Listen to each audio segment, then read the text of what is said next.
So while we're waiting on our intake manifold, we've got it mocked up, but we're waiting on some welding supplies. I've got some new cups coming and gas lenses. Apparently that's all the latest rage. I haven't TIG welded in a while. And so I needed some stuff, so we're going to move on with other projects. These are the seat rails off the original Toyota seats. And they were built in to the seat, so I cut them off. The seats were pretty much trash.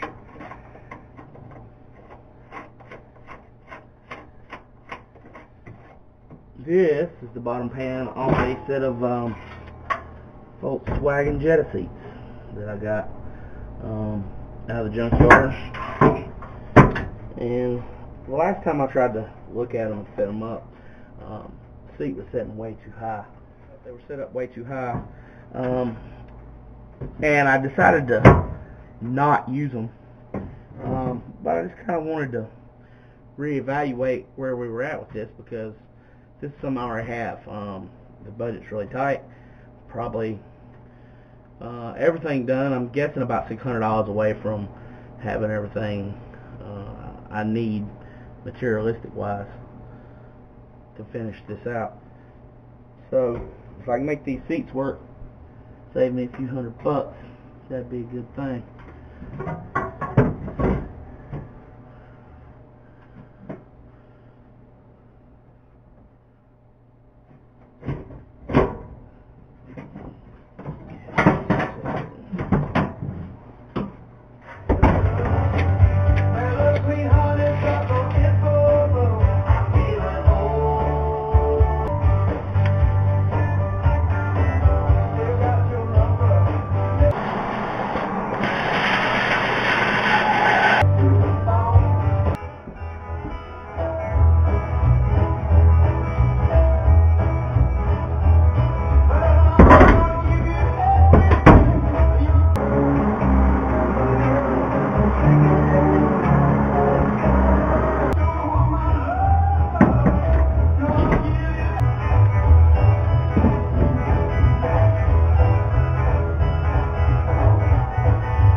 Got a girlfriend too. Yeah.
So, after all that hard work, look what we got. That's right, some seats out of another car. Out putting the Volkswagen seats in here, it was just going to really sit too high. I felt like I was driving a pickup truck. I want to be laid back, so I found these seats at Toyota's Unlimited up in Liberty. I'll leave a link down below. If you need Toyota parts, vintage Toyota parts, this guy, he's got them. Got these seats, gave me a real good deal on them. They're about brand new. Check these things out.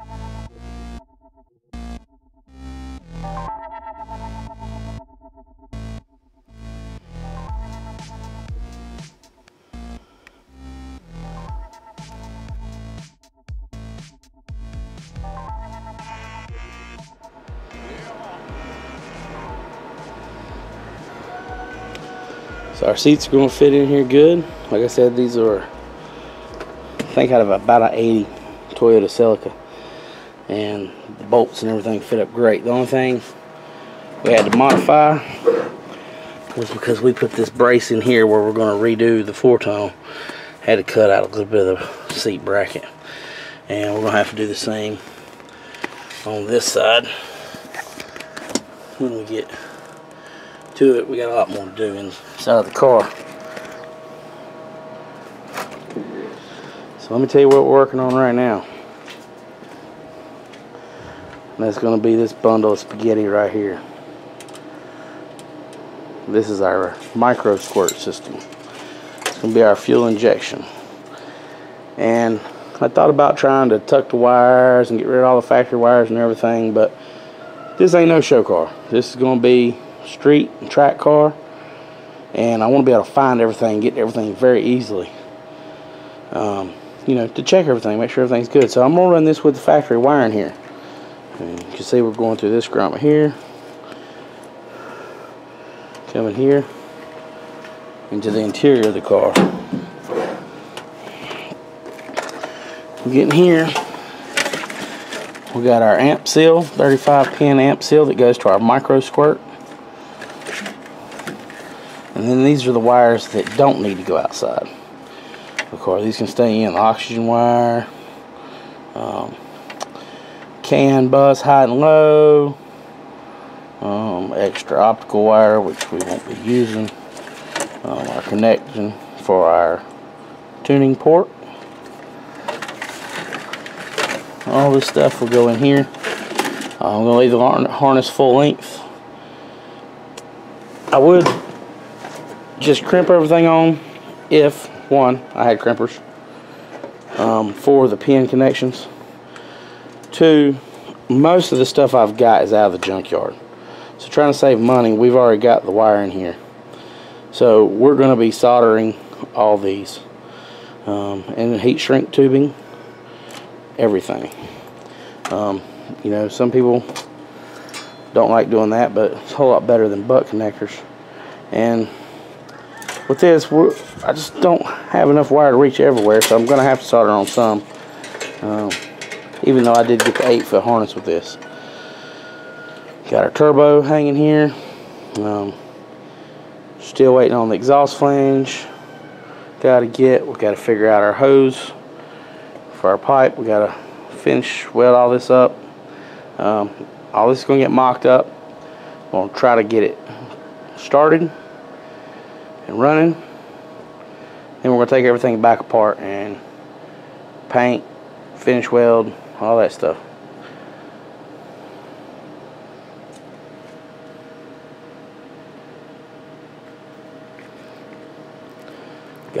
This is all the stuff we got to wire in here. Got our valve for our boost control. And this is approximate location. We've got our oxygen sensor, which we're going to run the wire in with the factory wiring over here. We've got our wheel. This is from Nate Gold. I'll put his link at the bottom here. Painted this up with just some flat black engine paint. He sends the bolts and everything, put that on with. Nice little bracket, mounts here, so we can mount our VR sensor, which will have wires have to run here. We've got our coolant sensor. Now, this is the factory 3TC hole, and I tapped it out for 3/8 GM sensor, so that I can have the same spot that they would use from the factory to measure. That worked out pretty good, actually. So if you need to do that, you can. Got our injectors that have to be wired in. I've got some relay harnesses here to put relays on. Got to still get my relays. I got a fuse box coming. We have our GM map sensors.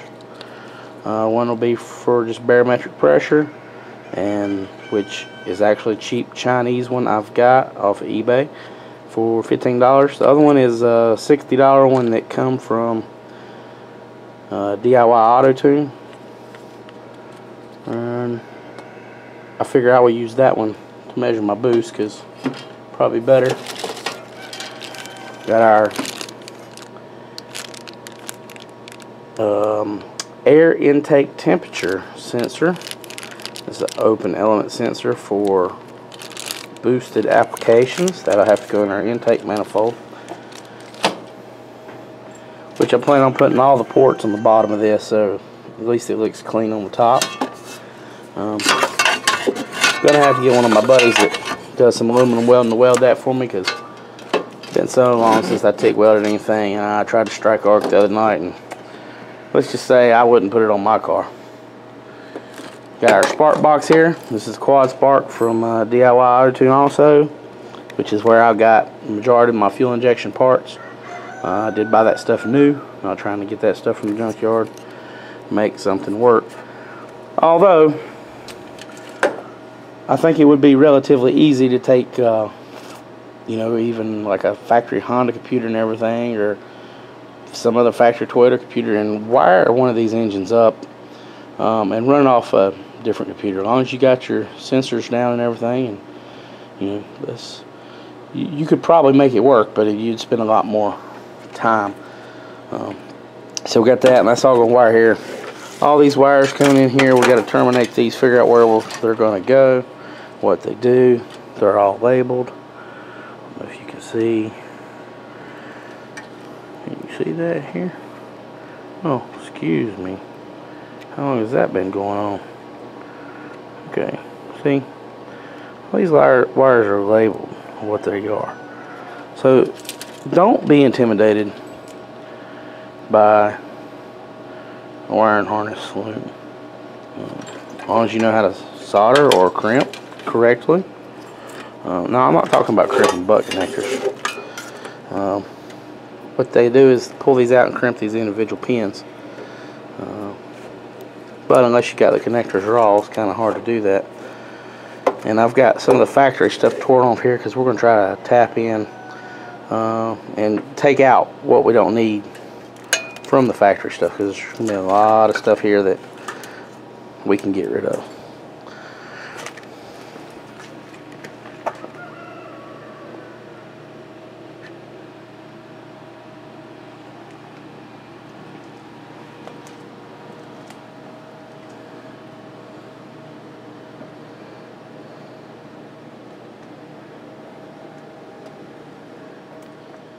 So, along with getting these seats and getting them mounted in, been working on the clutch master cylinder. This car was originally cable clutch, and it had a bunch of doohickeys over here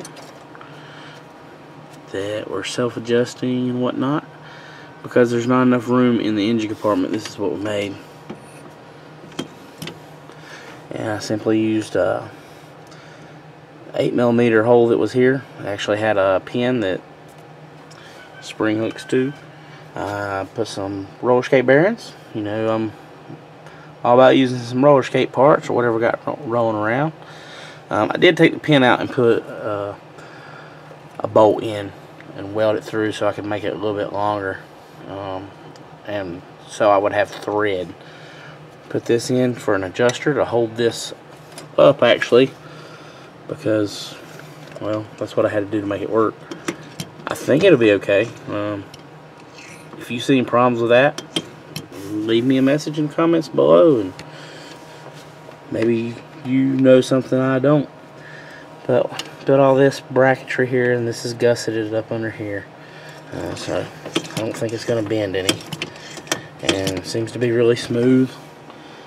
The pedals are made them equal length, and of course I've got adjustment and a stop there. We can adjust. Gusseted this in. Yeah, this is pretty damn solid. The whole bracket moves if you move that. I've got to get the lines. I don't know what thread that is, so if y'all know what thread it is, this is for a 80 Toyota Corolla. This is what I ordered the master cylinder for. And we're going to make it remote reservoir. Got the line that's going to have to come up through the hole up there where you can see just a little bit of daylight. Run down through that hole, then down to the front of the reservoir. And weld the fitting to fit. Should be good. We've got the dash torn out right now. Yeah. So, working on the wiring for this with this Mega Squirt micro squirt system. And this is going to be some of the wires that stay in the car. And I didn't want to pull the dash all the way out because the air conditioning controls, there's a lot of cables and hoses. We're planning on putting a Android tablet in the dash, so we can run our gauges and have speedometer and everything, GPS.